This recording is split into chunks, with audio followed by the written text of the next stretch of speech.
History is filled with depictions of Daniel in the lion's den. From the catacombs of Rome to the masterpieces of Rubens, we usually see the same thing: roaring beasts, divine light, or a terrified man. But in 1872, Briton Rivière gave the world something different. He gave us silence. Look at his face. Daniel isn't screaming. He isn't even praying with his eyes closed in desperation. He is standing. He is waiting. Today, we're going to look at the anatomy of these lions, the Victorian mind of the artist, and the incredible psychological tension that makes this one of the most haunting religious paintings in history. To understand this painting, you have to understand the man who painted it. Briton Rivière was not your average Sunday school artist. He was a master of animal behavior. At a time when many artists painted animals as humans in fur coats, giving them human expressions, Rivière was a realist. He spent years at the London Zoo, sketching the big cats. He studied how their muscles rippled under the skin and how their ears twitched when frustrated. Notice the lions in this den. They aren't cartoon monsters. They are confused predators. Some are snarling, but look at their haunches, they are pulled back. They are reacting to an invisible barrier. Rivière is using his knowledge of animal instinct to show us the supernatural. If the lions were just sleeping, it would be a nature study. Because they are prowling but unable to strike, it becomes a miracle. Let's talk about the geometry of faith. The lions move horizontally.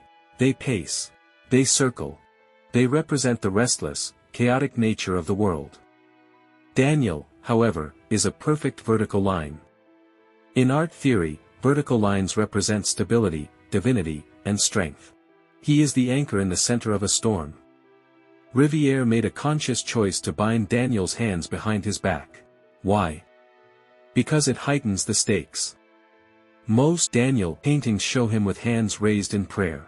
By binding him, Rivière tells us that Daniel's survival has nothing to do with his physical power. He is completely defenseless, which makes the presence of God the only possible explanation for his survival.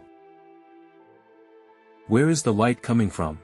In the biblical narrative, Daniel was thrown into a pit, and a stone was rolled over the mouth. Here, the light comes from above, presumably from the edge of the seal.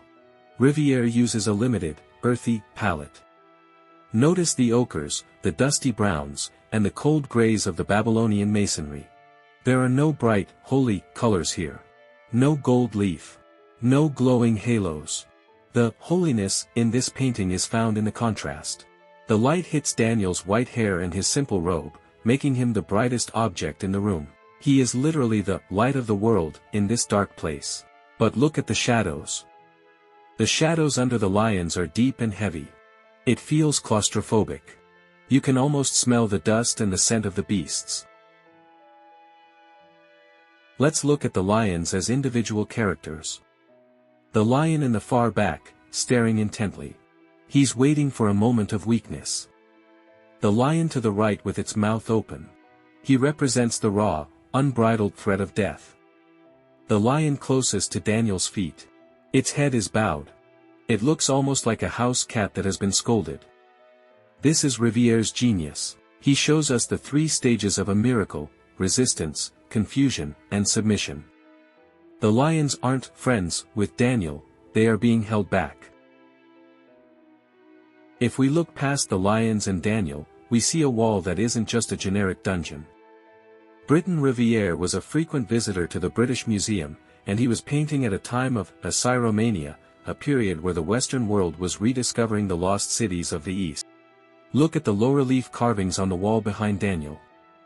These are direct stylistic references to the Assyrian lion hunt reliefs found in the North Palace of Nineveh. In those ancient carvings, the lions were symbols of chaos being rightfully slaughtered by the king. By placing Daniel in front of these specific carvings, Rivière is making a brilliant statement. The king's power over these animals was through violence and death, but Daniel's power, or the power protecting him, is through peace and life. He is standing in a room literally built to celebrate the killing of lions, yet here, the lions are forbidden from touching him. Why does this painting still resonate 150 years later? Because we all have dens. We all have moments where we are bound by circumstances, surrounded by lions, be they anxiety, illness, or injustice. Briton Rivière didn't paint a man who was lucky. He painted a man who was certain.